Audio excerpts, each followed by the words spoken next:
A better life for my children," Amilcare said quietly. "And you think the girl will prosper more pretending to be Leonardo da Vinci than through an advantageous marriage?" Amilcare shrugged off the comment, accustomed to townspeople frowning on his decision to permit his eldest daughter and her sister to study in Master Campi's studio, a studio full of men of lower rank, men not related to her, men who might forego their shirts when the temperature rose. Amilcare had encouraged all his daughter's talents, as if trying to prove himself. He might be a member of the nobility now, albeit lower nobility, and a respected decurion, but his past spurred him to promote the family name relentlessly.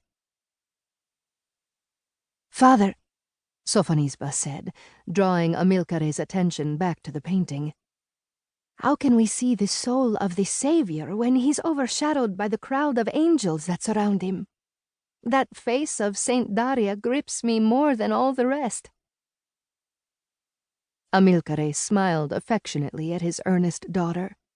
Her ambitions rivaled his own. "Sophie, the prince will arrive shortly. I must meet the decurions. Go home with your mother and sisters and make ready for the parade." Sofonisba crushed the red geraniums in their terracotta pots as she leaned over the family's balcony to count the townspeople gathering on the street below. She lost track as they moved about, jostling for a better view of the grand viale leading to the town square. Soldiers began shepherding them aside in anticipation of the prince and his retinue. "They're coming!" cried young Minerva, hearing the clop-clopping of hooves on cobblestone. The Anguissola sisters began angling for a spot on the balcony. 12-year-old Lucia elbowed Sofonisba from behind. Elena wedged a hand between the two to make peace. Mamma Bianca and the servant, holding baby Europa, gathered close. All were smiling, giddy, except for Sofonisba, who felt numb with anticipation. The parade rounded the corner. The prince's Toledo armor sparkled. Confetti of yellow marigolds engulfed him. Sofonisba stretched across the railing as far as she could to see him. Her pulse raced. She fantasized that he might stop at their balcony to ask her name and then commission her to paint for his collection. She imagined herself curtsying deeply before him, offering him her life's work. "A painting to commemorate your Majesty's legacy," she would say. "One sees her talent in her eyes," the prince would say for all to hear. Lucia pushed Sofonisba into the flower pots, competing for a view the way she competed for attention. A geranium broke off its stem, and its innocent red flower fell from the balcony into the flotilla of yellow marigolds and landed right into the prince's lap, nestling between his codpiece and his horse's mane.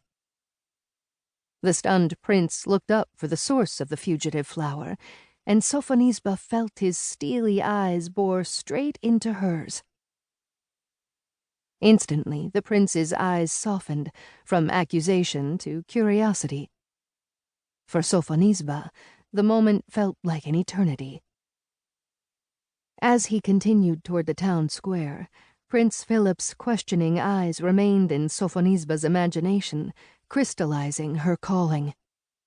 One day, she would paint the portrait that showed the king's soul through his eyes.